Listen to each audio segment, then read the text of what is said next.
Consider that statistically speaking, you or one of those people that you just shook hands with will likely experience a mental illness at some point in your lifetime.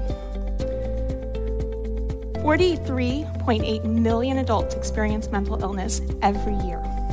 That's a high prevalence of mental illness. Yet, why is it something we're still afraid to talk about? In October, everything is pink for breast cancer. In November, men grow out all their facial hair for prostate cancer. It's a great excuse for this guy not to shave.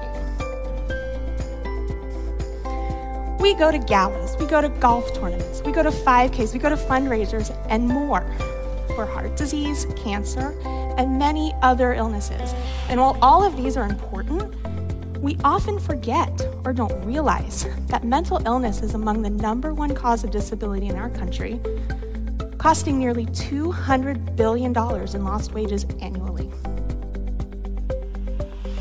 Depression, #1 cause of disability worldwide. Suicide rates continue to climb among adults, adolescents, and even children. Every year, we see the loss of celebrities and prominent figures to suicide. The opioid crisis continues to devastate our communities, costing over $100 billion annually. Yet, we're still not courageous enough to talk about mental illness. Why? Think back to shaking your neighbor's hand. Think about some of the first thoughts that came to mind. Great dress, cool shirt. Hope there isn't any more audience participation. Now, how did your thoughts change when I mentioned that one of you may experience a mental illness? Even for the most open-minded, judgment is a natural part of our human condition.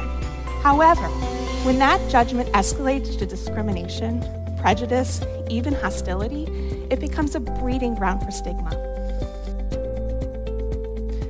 Stigma, defined as a mark of disgrace as a result of stereotypes and misunderstandings.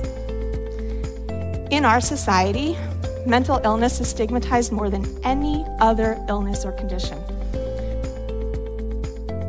We can see examples of stigma every single day, and we might not even realize what stigma looks like. Read the news. Turn on the news. Scroll through social media. Overhear a conversation on the street or at work.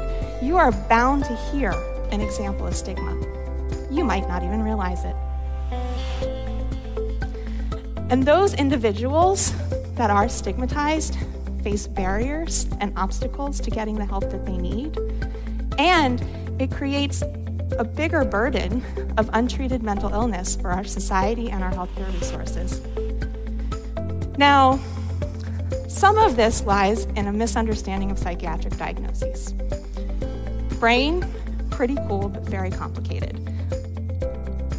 Modern science has still only just begun to understand how this works, let alone understanding what happens when there are issues with the brain functioning. There are many, many factors that contribute to the onset of mental illness: biological, environmental, social, genetic, stress, trauma.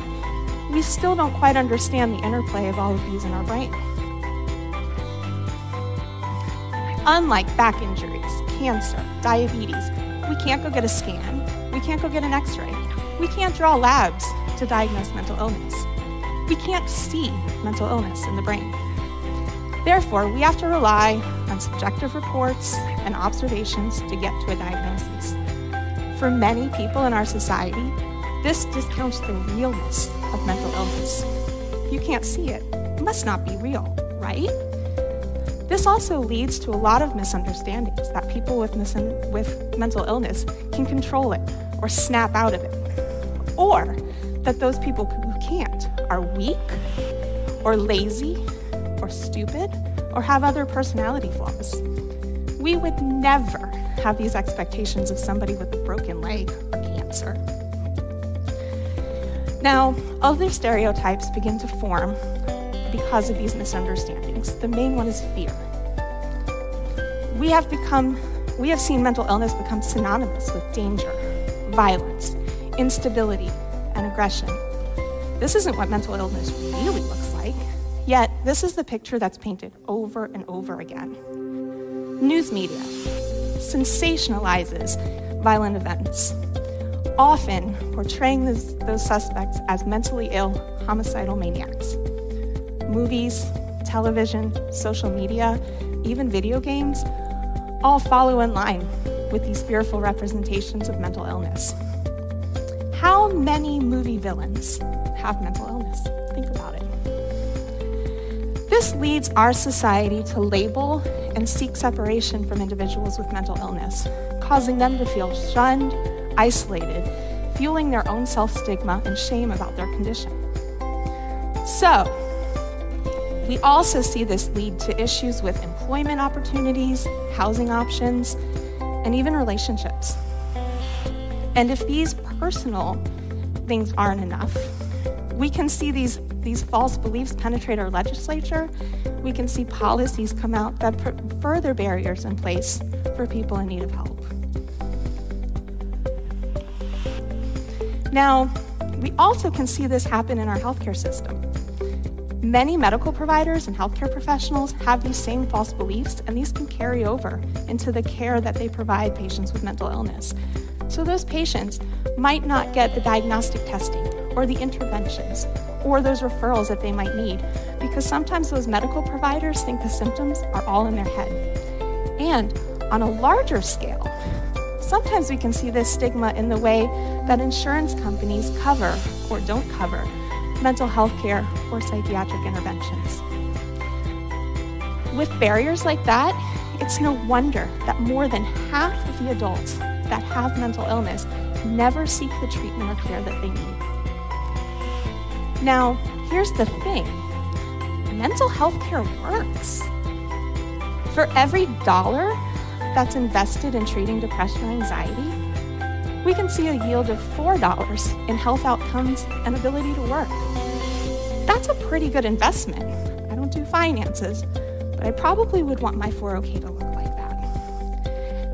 And people that do seek treatment for mental illness have good outcomes.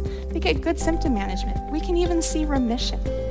You may not even realize how many successful people in our society have or continue to battle mental illness. Now, there is a simple solution to breaking this cycle of stigma, at least the first step. If we as a community can talk about mental illness in a respectful and real way, we can start to break that cycle.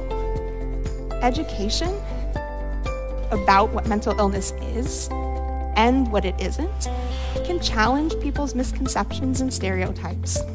It can also begin to change people's misunderstandings. On a personal level, we can put aside our own prejudice and our own false beliefs and simply show empathy to those people and families that are dealing with mental illness. It doesn't take much. Now, if we, as a community, as a society, as individuals, can start to see people with mental illness as people rather than their diagnoses, we can take that first step to breaking that cycle. And we will also start to see that people with mental illness aren't any different than you and I. The first step is having that courageous conversation. So, isn't it time we stop the stigma? It may just start with a handshake.